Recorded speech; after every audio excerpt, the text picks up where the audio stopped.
هویت ملی ایرانی is something that Iraq has a long history. Syria has a long history, but not as a nation of Iraq and as a nation of Syria. But we've been the nation of Iran for thousands of years. President Trump keeps talking about they're not hanging. Yes, because there is another way that they're using to kill people. Mohammad Reza Shah, God rest his soul, he was so good in interviews and the way he carried himself. He was such an amazing representative of Iran on the world stage when he spoke. Don't say king, don't say Shah, don't say something that actually give them the delusion that we are actually, canalizing somehow like people's revolution. That's not the matter. Reza Pahlavi is good, is perfect, and is the only one for the transition time. And that's the only thing that help us for this position.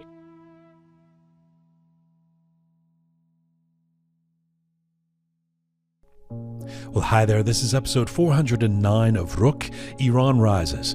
This is a message to those who remain silent, not because they're unaware, not because they don't care, but because they still want to travel back to Iran. Check your conscience. This is a message to those who remain silent. Look, not everyone who is quiet is complicit, let's be clear. There are people who don't live online. They don't post. They don't perform outrage. They keep their heads down and their lives private. To them we say, we could use you, but we understand. There are others who remain silent or worse, who parrot the talking points of a murderous regime through glossy NGOs and lobbying groups like NIAC and the ICC. They launder propaganda and call it nuance. We see them, we name them, and frankly, we move on.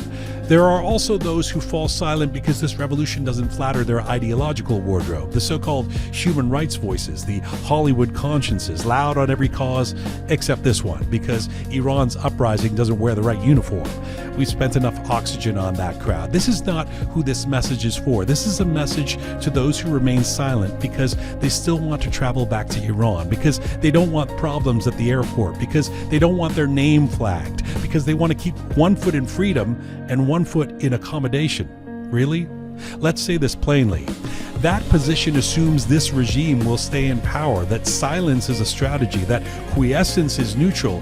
It is not. This is not another protest. This is not a cyclical flare-up in a 47-year theocratic dictatorship. This is an historic massacre of civilians. Ordinary Iranians walked into the streets knowing they may not come home, and many didn't.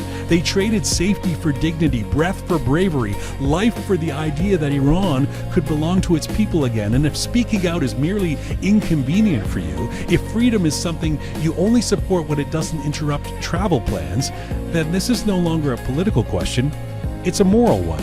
History is being written in blood and courage, and silence, chosen silence, is not neutrality. So this is a message to those who remain silent, not out of ignorance, not out of absence, but out of calculation. Check your conscience, because one day this regime will fall, and when it does, the question won't be, did you manage to travel? It will be, where were you when it mattered?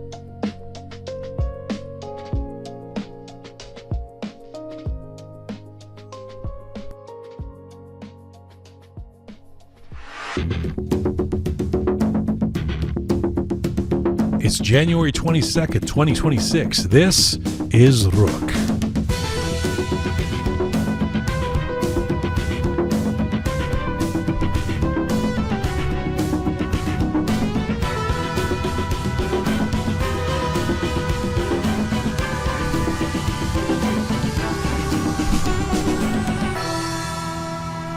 Hi there, welcome to episode 409 of Roqe, part of our Iran Rises series. I'm Jian Ghomeshi. Hello to you from Toronto.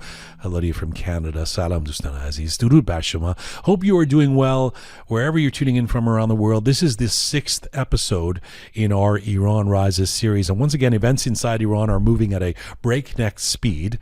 We should note that we're recording this episode at approximately 3:30 p.m. Eastern Time here in Toronto on this Thursday, January 22nd. That's close to midnight in Iran. And as always, we're sharing perspectives and conversations as up-to-date as humanly possible. So in recent days, we've seen continued mass arrests, brutal violence, civilian bloodshed, of course, and we've seen cracks appear in the regime's information blackout, and that means allowing images and testimony to begin surfacing. We've seen uneven and still inadequate responses from much of the Western media, and we've seen sustained unprecedented solidarity from Iranians across the diaspora, from Toronto to Los Angeles to Berlin to Cologne to London to Vancouver to Montreal, beyond. Today we've got a stellar panel with two folks who've been very active on different continents in building support for the people fighting for freedom inside Iran. Joining me today from Los Angeles will be Erfan Paydar, and from Munich, Forouq Canaani. Let's get to it. Today's episode of Roqe is brought to you in part by Stellar Law. Stellar Law is a boutique litigation firm based in Toronto, founded and led by Rana Nusrat Panoh. The firm represents businesses and professionals in commercial and contractual disputes, particularly where relationships have broken down and the consequences are significant. Stellar Law's practice is grounded in careful analysis and strategic decision-making. Much of the work involves contract disputes, shareholder conflicts, and complex business disagreements that require both legal precision and practical judgment. Rana and her team are known for approaching these matters with clarity, focus, and a deep understanding of what is at stake for their clients. For those navigating serious disputes with real commercial impact, check out Stellar Law at stellarlaw.ca. And if you are Iranian, you should know that this law firm does things bilingually, both in English and in Persian. Thanks again to Rana Nusrat and the team at Stellar Law. All right, let's get to our panel. Joining us from Los Angeles is Erfan Paydar. He is, as you may know, an Iranian-American rapper, writer, outspoken activist. Erfan has spent years using music and public commentary to challenge authoritarianism in Iran and to give voice to dissent that the regime has tried to silence. He was very involved in that massive demonstration that took place in Los Angeles this past weekend. And joining us from Munich, Forouq Canaani. She is an academic and political analyst based in Germany whose research explores authoritarian regimes, protest movements, and how digital and ideological narratives travel across borders. She has written and spoken extensively about the Islamic Republic's influence campaigns, from its media disinformation struggles to how its messaging quietly infiltrates activist and academic spaces in the West. She's one of those few voices consistently urging Western audiences not to mistake anti-Western rhetoric for pro-people movements, especially when it comes to regimes like the Islamic Republic in Iran. Hello to you both. Hi, Jian. Hi, Forouq. Hi, Great to be hi, here. Jian. Hi, Erfan. It's really, really nice to be here with you guys. It's nice to be here with you guys too, across continents. This is the first time we've had you both on this program. I mean, you're something of regulars on Roqe, both of you, but the first time since this revolution and since the massacre and all that's taken place in the last 3 weeks. It's only been 3 weeks, believe it or not, but a lot has happened. Things are moving so quickly on the ground. Let me just start by asking you, what is most at the top of your mind in this moment today, Erfan? Today, the number of the protesters killed. I saw something new report that came out on Sima Sabit that's saying that it seems like it's just at least 60,000 people now, and that's mind-blowing. If it comes out, if it checks out, that's just something that the whole world's been raving about what's going on in Gaza right now. They said about 70, 80,000 killed over 3 years in a war, compared to pretty much one weekend in Iran against your own people. That's just unimaginable. You know, there are still, Erfan, people in social media, Iranians, who I guess consider themselves activists, who are even disputing the 12,000 number, saying, how do we know? I've heard it's more 2 or 3,000. It seems like a particularly offensive position, but I'm guessing you've seen that. Absolutely. I've seen that, and it's insane because as if killing 3,000 people in one weekend is not a lot of people, killing protesters, that's normal. And that's the Islamic Republic numbers. I mean, would you really accept their numbers? That's like the minimum. Like you could only imagine that that's the bare minimum, and they support that. And then they try to whitewash it as if like, oh, that's okay. It's only 3,000 people. It's not 12,000 people. I find it to be very offensive with all the videos coming out, and it's people, they choose to be blind. They choose to not look when it's right in front of their eyes. How many videos need to come out showing the large crowds in every province and every city?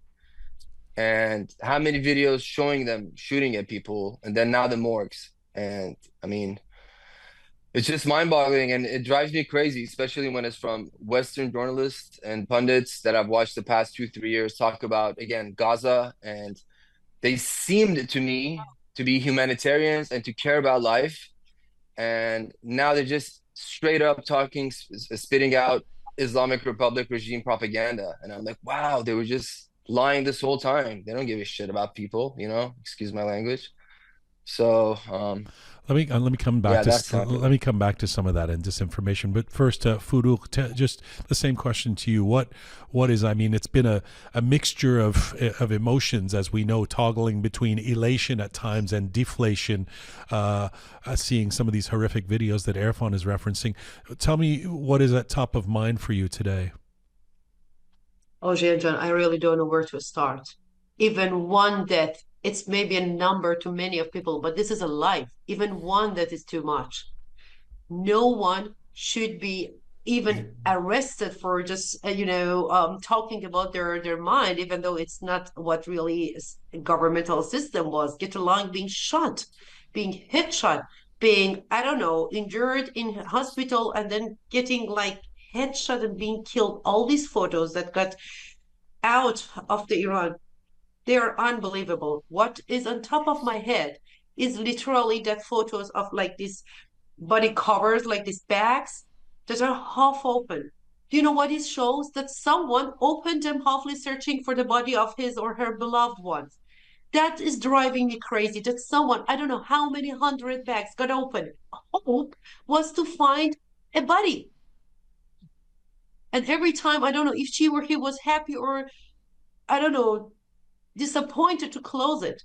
And of course, as Erfan already mentioned, the Islamic regime is so good, is so good in reducing the numbers. It is definitely not 12,000, but we have to start from somewhere. And they, like Erfan just rejected, in especially the Western social or media or journals, they're talking about couple thousand. Yeah. That is too much too. That is too much too. But even if we stick to the 12,000, we are having a number who's actually really in really in competition with the Rwanda massacre. That's the number that we're talking about. Yeah. Even with 12,000, we're talking about 36 hours. Yeah. It didn't reach the 2 days, the 2 full days. What I'm saying, Jian, I'm not hesitating to say that I've never felt so alone in my whole life. Iranian are the best. They're really big support to those who are still in Iran or fighting this fight. But from the so-called Western countries, they literally are looking away. They know the reality, the photos, the videos. They're not deniable. They just don't want to. Yeah. They're like the people who pretend they're sleeping. How should these videos wake them up? Oh my God, I've been trying to say this too. I mean, I was saying to Jian Ghomeshi on this show on Monday that there's the fellow that goes to my gym, a really nice guy, actually served in the Canadian military for years, who's always on top of the news, always asking me about things that are happening in Iran. Had no idea of what's going on in Iran and the massacre of people. This is a guy who keeps himself informed and likes to pride himself on. And what we are witnessing, I've been trying to say this to people, that this moment, I mean, this last week or two, this is something that's going to be remembered for decades, for centuries in history. This is an epic and unprecedented massacre that, as you say, you say words like Rwanda. I mean, this is, close. It's at the top of that kind of list of what is of atrocities in a short period of time, and the world just isn't catching up to it yet.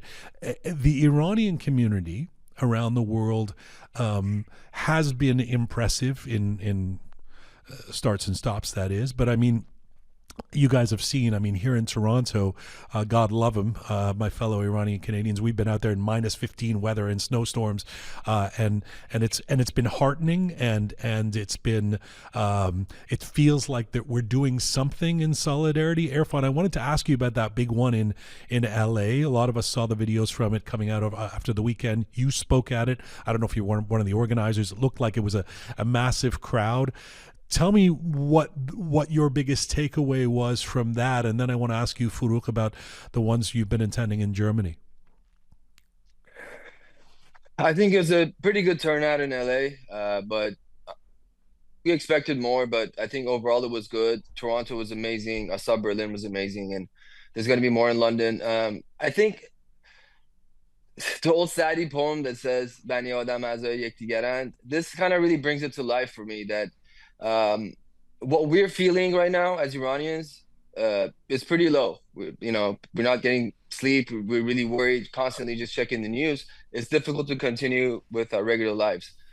But we still have it the best. Now imagine the people in Iran, the people who have lost someone. So at the very best case, 80, 90 million people are feeling the way that we do. The ones me and us talking right here. That's the very best case. So um, I think that's just a very high level of energy going on around the world and people showing up to support their people. It's important to keep this going and be the voice of the Iranian people.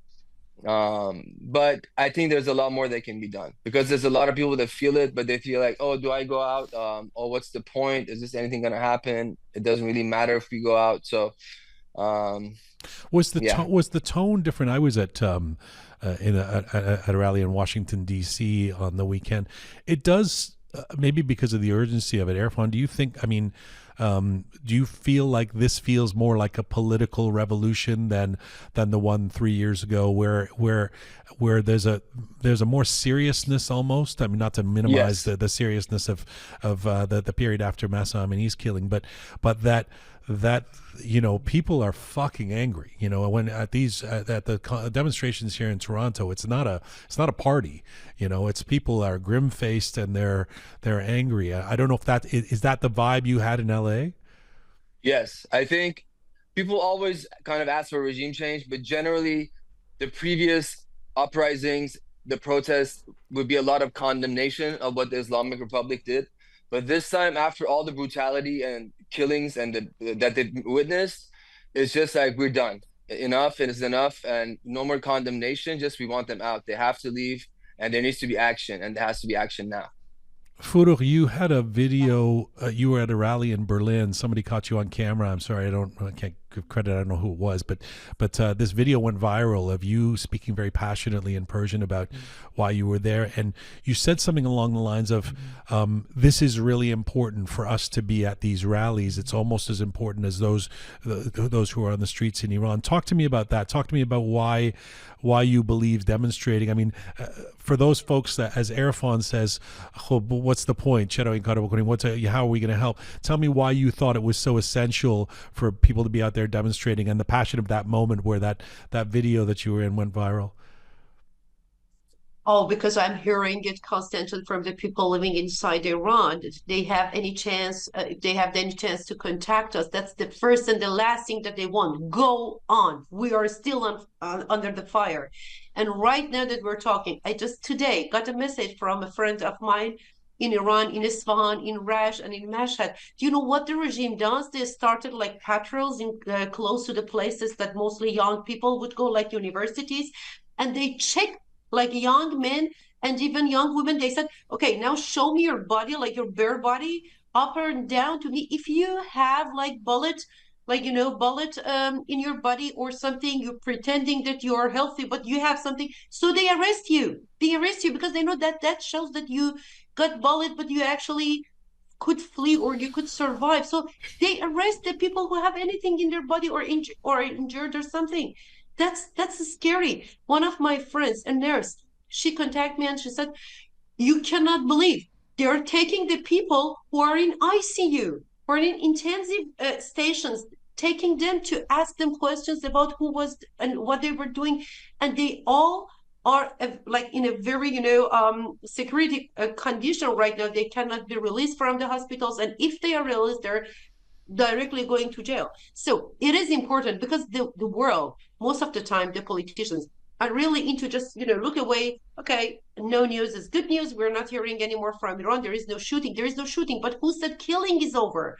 Like President Trump keeps talking about they're not hanging. Yes, because there is another way that they're using to kill people. Yeah. They're like choking people. Just today, it got reports out that around the necks were like bruises. So they choke people, literally. So we have to do it because this is a high potential, especially I'm afraid about Europe. They have a big potential to look away. Like so far, whatever they talk about, like they don't let Iranian politicians to enter the buildings of the European Parliament. Who cares? Iran is not European, and they never actually wanted to enter. They have their lobby people.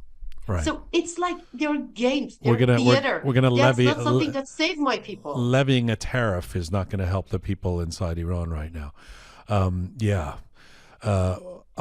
Let me ask you both about disinformation, because it's something that, Forouq, it's a specialty of yours, and Erfan, it's something you've been outspoken about recently. It seems to me that the NIAC types, if you will, are out in force in the last few days, sort of trafficking in the language of the Islamic Republic regime, sort of delegitimizing this revolution in one way or another. Then, of course, there's the folks on the left, some of them at least, who seem to be sitting this one out because the revolution doesn't fit their uniform. How much are Iranians, Erfan, facing a war on two fronts, one against this murderous regime, but on another front against disinformation?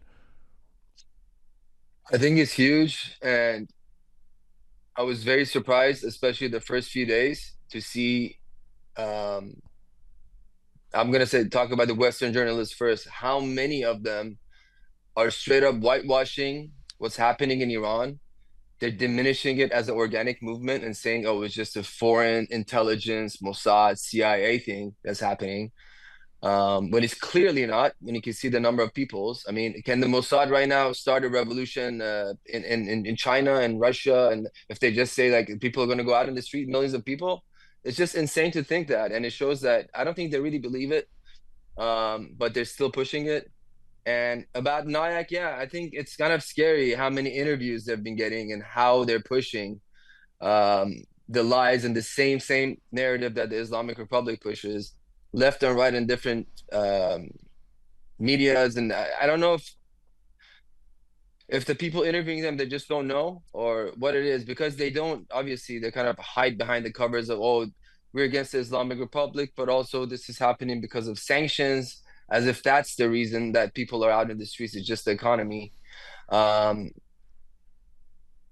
I think it's a very dangerous front that we really have to, and I've been trying to talk about it on social media, telling everybody that this is really important. We have to talk about NIAC, we have to talk about MEC, and we have to also battle the Western journalists that are basically pushing lies. And just because, sorry, I don't want to go too long, but just want to say that if you're not Iranian, it's very easy for you to fall for it. Because if you're not Iranian, you might not know the politics of inside the country. Just if something happens inside Belgium, and I don't know much about the country, I'm like, okay, this journalist says there's nothing really going on and there's a bunch of rioters, but this journalist is saying something else. So then I get confused, and it's gonna drag my mind into like, a place of confusion. Or if I have my own narrative and kind of like biases from before, it's really easy to go, okay, yeah, these guys are the enemy of this and that, so am I, so I'm just going to believe this side, and so I think it's very important too. Yeah, that's really well said. I don't know if you guys heard about, there was an incident here in Canada. It's a little Canada centric, so you might not have heard about it, but we have this group here called the Iranian Canadian Congress that are basically the NIAC of Canada, and the CBC that has done almost no coverage, elected to interview a spokesperson for the Iranian Canadian Congress. Fortunately, that's been super called out by the Iranian community. I mean, the ICC has no support amongst Iranian Canadians, who all see it as a front for the regime, but and so the CBC has actually issued an apology. But one can blame the CBC, and I do, for and any network that is platforming something for the ICC without asking simple questions of the community, like does this person represent the community, or but you can't blame the viewer, as you say, Erfan, somebody sitting in the middle of Canada, who isn't on top of the nuances of the Iranian political and cultural state. to you can't blame them for sort of listening and going, oh well, this person who represents the Iranian Canadian Congress and is telling me these are just a bunch of rioters in Iran, and this was this is not a revolution, and not that many people have died, and all of that. You can't blame them for being misinformed. I mean, this is what's happening in the mainstream media. Yeah, and also, may I add something really quickly? Please. I've also noticed that, and this is, again, something that people can't be blamed for. I've seen people who live in America, for example, saying that, so what? We don't like our government or president either and protest. That doesn't mean we want regime change. And that just shows, I really can't blame them, but unless you've lived in both countries, they really kind of see everything through the lens of living in a free world and what protesting means here and what not liking something, the person who's in charge of the country at the moment here with living in Iran. I'm like, you guys, you can't have a meme of Khamenei in Iran. If you do, you know how much trouble you would get in? Over here, you can go on like this show, that show, podcast, and say F Donald Trump in the street, and you're not going to get in trouble. It's not like, so that's, again, something that we need to basically talk about so people know the big difference of how you can protest in Iran and what you can say compared to living in the West. And it's such a big difference, but yeah. Forouq, you have extensively studied and written about disinformation, so this is not new to you, especially in the Iranian space. Where do you think it's at right now? I mean, is it worse than it's ever been, and how much are Iranians facing that battle, as I say, on two fronts? One against a murderous regime, on the other hand, against global disinformation around what's actually happening inside Iran. Well, part of the Iranian maybe should be blamed for that either. Those who actually didn't like the slogans being chanted in the streets of Iran, especially those who were targeted for Reza Pahlavi. They definitely didn't like it, so they started making alternatives. First, they denied. They said that's made up. That's like I don't know, artificial intelligence edited videos. Yeah. A couple of them later on said what actually Erfan just mentioned. Oh, they must be like Mossad agents among them. How many million Mossad agents? I wonder how big is the population of Israel in general that they could send so many agents allowed inside the Iran. And that's exactly the rhetoric that actually was given to the Islamic regime to kill people. And that really drives me crazy to think that a part of the so-called opposition triggered what actually killed my people. Kill the innocent people who believed. The only one who actually could literally set us free from the so-called Islamic Republic is someone who has nothing to do with this regime. Existentialistically, Reza Pahlavi is at the 100%, or 880 degree, the other side of those from the Islamic regime. It's totally a different position. That's why people chant his name. Because he never talked about monarchy. He never introduced himself as, left or right. What he talks about is, okay, you want me, I help you for the transition time. And this is important. Because, Jian, if someone should does it. And if no one would come and say, okay, I would do it, then again, the Western country would say, you know what? I think that's a revolution that doesn't go somewhere because it doesn't have a lead, or the power vacuum going to happen. And that means stabilization in the country, in the region, and so on and so on. So they want to support the Islamic regime. What is behind? I don't know. I should have it black and white. I still don't. But someday it comes out, for sure. Yeah. And like exactly what happened in 1979. That's a mistake from Western world. I don't know why they're doing this. I don't care what they're doing this. What I care is the will of what people are chanting is what they want. It's not about that we are building up. We're just reflecting what we see. It's like a mirror. That's why it's so important. Talk about it. Don't hesitate. Don't say king, don't say shah, don't say something that actually give them the delusion that we are actually, canalizing somehow people's revolution. That's not the matter. Reza Pahlavi is good, is perfect, and is the only one for the transition time. And that's the only thing that help us for this position. We should constantly go on this. If we're going to have a monarchy, or a Republican or whatever. That's something that the people of Iran decides, not even the Reza Pahlavi, not me, not you, nor any Western countries. So that's the whole story, I would Well, say. I mean, that's what he says. Yes. If you take him at his word, if you're a follower of him, he's the one saying, let's have a transition and elections and all of that. Forouq, I mean, just to ask you, I mean, it's kind of an impossible question to answer in a minute on a podcast, but I mean, having worked in this area for so long, what are we supposed to do about this disinformation? I mean, what are we, if I mean, all three of us have some sort of platforms, you are both so eloquent and you're doing such important work, but if somebody's watching this right now and says, okay, well, what am I supposed to do? What would you tell them? Exactly what you are doing, Jian.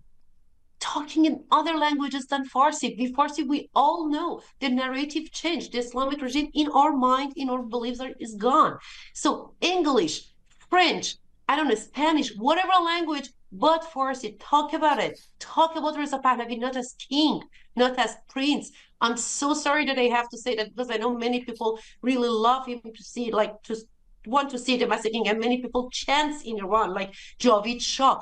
But many like politicians are very frightened. Don't ask me why. I also don't know. Even Reza Pahlavi himself, the prince himself, mentions all the time, don't chant King Reza Pahlavi, instead say Reza Pahlavi, because he knows how they're susceptible about it. So talk about him, talk about the transition time, and don't let them sell the story that he's going to be the king, he's the next dictator. It's not about him. Ask him to check his website, especially the website iranopasmigerim.com.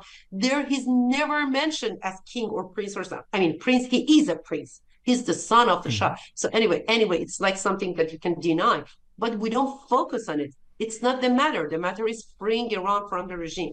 So talking in other languages, talking to YouTubers. If you're wealthy, pay them to talk about the reality. Don't let them, like what happened for Gaza, for example. Don't let them sell the lie to the world, because if we lose the chance, I don't know what's going in the streets of Iran then, and I don't want to know. And it's not a life. Our life changed so dramatically right now. It's not fair to live it like this. It's not fair to let it not finish. So let's finish it. But it's a massive work. And we are people that this time I want that we go to the end. These massive gatherings, these demos, they should go on. They really should go on. You stop, the whole world stops, President Trump stops, and then, oh my God, but the regime doesn't stop killing. Yeah. That's a problem. Erfan, do you want to add anything very to? Well said. Go ahead. Yeah, the same thing. I mean, I know, but very well said, Forouq. Exactly. I agree with everything she said. And on social media, we have a lot of Iranians living outside, and especially on X. I mean, Instagram, okay, but X is more important. That's where most of the conversation takes place. And I know it's frustrating when you read some of the stuff they write, and you get angry and you reply in emotional ways, and sometimes just curse at them, like. And that even happens to me from time to time. But what I've been trying to do for the past few weeks is write reasonable, logical, short answers that make sense, because you're not going to change the mind of the likes of, let's say, Max Blumenthal, or these people are just propagandists, right? So, but other people come and read the comments. So if you write reasonable and rebuttals and correct replies, more people will see, and I've been getting positive response from that. And what's important is you don't want to, you're not going to change the mind of the 10-20% extreme of that side. What you want to do is there's a lot of people in the middle that don't know what's going on, and you want to inform them. And also, I think by replying in a good manner, always kind of use like Mohammad Reza Shah, God rest his soul. He was so good in interviews, and the way he carried himself. He was such an amazing representative of Iran on the world stage when he spoke. So powerful. So let him be our example that we use when the way we act in public, in front of non-Iranians, and the way we speak online, So same thing with Shahzadeh Reza Pahlavi. What he says is the most important thing. So as the leader of the movement. So when you reply to people, do it in the right way, be logical, try to keep the emotions out of it, and I think we'll get positive response. I'm really grateful to both of you for making the time today. Let me, as a final question, I mean, again, it's not one that's, if somebody would ask me this question, I'm not even sure how I would respond, but I would try. What is your gut feeling about where this is headed in the coming days? I mean, we all have our aspirations. There's, certainly those of us outside the U.S. consulate yesterday were actually asking for intervention. Almost every panelist we've had on this show over the last 3 weeks has said this thing ain't going to get done without help. And so we need that help, whether that comes or not. Now, that's not to take anything away from the resilience of the Iranian people, who I firmly believe are not going to let this thing die. I mean, it's just whether this round takes a few weeks or a few months or whatever. I don't see how eventually this regime survives. But in terms of your gut of what you see taking place in the coming days, first to you, Forouq, and finally to you, Erfan. Go ahead. Jian, what I'm extremely proud about is the fight that we had is not just to free Iran. We are fighting terrorism. We are freeing the whole world from an governmental terrorism. And that's not a fight that we can do alone. That's so true. We can't do it without help. But even if the whole world gets silent, we still should keep going, should be loud, should be the voice of them. And that's true. So don't be afraid, don't hesitate to say that, yes, military maybe this time to save humanity is a solution. And it's exactly the human right that we need right now. It's exactly the human right that we need right now to save the innocent people, unarmed people from an armed regime who's killing people and has no hesitation to burn them alive. What a rash happened. I don't want to think about it. I don't want to visit check the videos again. I can get it out. The people who are armed showed up saying, okay, we're surrounded. They were killed, either burned or killed. This is impossible to get rid of without any military help. I don't hesitate. What matters to me is that we find a terroristic governmental system. How should we do it? By lighting a candle, by saying the Islamic regime must go. That's still, I don't fall for this sentimentalism. I don't fall for this, for this. It's a game compared to what is happening literally in the streets of Iran. So, yeah, it is impossible to be done without the help, international help. And no, it's not like getting involved in internal politics. It's a humanitarian help. And guess what? Iranians are human too. Yeah. Iranians are human too. So saving humanity through military, if it has been solution to the other countries, there is a solution for my people too. I'm so proud that we are fighting to free the whole world from the Islamic regime's terrorism. Whatever happened in Argentina, whatever happened in Africa, whatever happens in Europe, we Iranians know who's behind it. The anti-Semitism, even Gaza. I was so ashamed because I know, okay, what happened in 7th of October, the Islamic regime started, and they knew how to teach Hamas to really hide their bases under, I don't know, kindergarten, hospitals, and so on. It was just by chance that this happened. This is exactly this unbelievable satanic behavior of the regime that they had. We are fighting this. I'm super proud of Iranian. I'm super proud of that I'm just one piece, just a little piece of it, and I'm not getting silent. I'm not getting silent until I make sure that people are seeing what's happening in the street of Iran. Thank you for that. Last word to you, Erfan. And I think, without foreign intervention, some kind of help, it's just not possible. And I'm going to rebuttal something that a lot of people online say, oh, what about Iraq? What about Syria? What about Afghanistan? And Iran, I think, has a few very different points and compared to them. And one thing is, the people of Iran, the vast majority of them, it's not that they just don't like the leader. They want regime change. They want everything to change. And they were out in the streets, millions of people. They usually say it takes about 3.5% of the population to come out. We had more than that come out, but the crackdowns were so brutal that they weren't able to do it. So that's one difference with those countries. Another one is the Iranians have a leader. There's Reza Pahlavi, and he has a plan. They didn't have that, those countries. There's no person in place to kind of, for the time that the change is taking place and for the referendum to happen and the people to take a vote and any kind of plan. They didn't have that. So there's something to stabilize once this regime is gone. And something that I don't really hear people talk about, but I think it's very important. I was thinking that the Iran identity is something that هویت ملی ایرانی is something that Iraq has a long history. Syria has a long history, but not as a nation of Iraq and as a nation of Syria. But we've been the nation of Iran for thousands of years, and that's a big difference. And these borders that we have right now, they've been Iran for over time and time, and we love each other. Yes, they keep saying, oh, there's a lot of ethnic groups and stuff like that, but they're proud Iranians too. There's not like I've talked to my Kurdish friends, the Lurs, and even Baluch. Like, there's such a small percentage of them that are separatists. You know, the vast majority love Iran and love this nation, and we have something that's deep within us, and that's why you see this many people go out in the streets in Toronto and LA. I haven't been to Iran for so long, but we're losing sleep over it, and that's for everybody. There's a reason, there's a connection. The Iranian identity is truly powerful, and I think it's really going to be a big factor in keeping everything together once this regime is gone, and it's a big separating factor from the countries around us. Really, really well said, brother. Erfan, Forouq, I thank you both again. Hope to see you on this program and in person before too long again, and keep doing what you're doing. Merci for the time. Khodafis. Khodafis. Thank you, Forouq Jan. Thank you, Jian Jan. Thank you, Aziza. Thank you.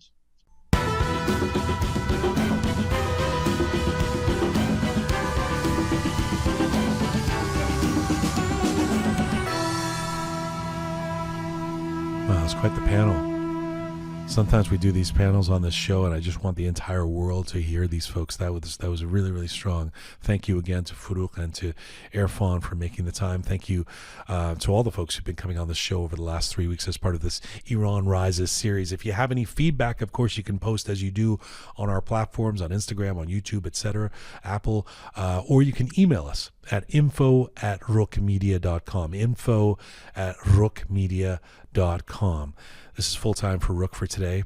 Thanks to the amazing core team who put this show together twice a week now. Super Patty Saw Sanjarani, Savvy Roham Mahur, and the photo and video queen Tina Farahi. Special thanks as well to Smart Pega, Charming Kimia, Talented Anahita, Methodical Kaver, and The Rising Keon for your help. Thank you to all of you out there for supporting us and sharing our content. Please subscribe if you haven't done so already on any or all of our platforms. That would be YouTube and Apple and Spotify and CastBox, Telegram, which is our bilingual channel. It's in Persian and in English. You can find the show on Instagram at Roqe Media. You can find me on Instagram at Jian Ghomeshi. And as ever, in the immortal words of my dear late Uncle Behrang, please, Mizun Bashin.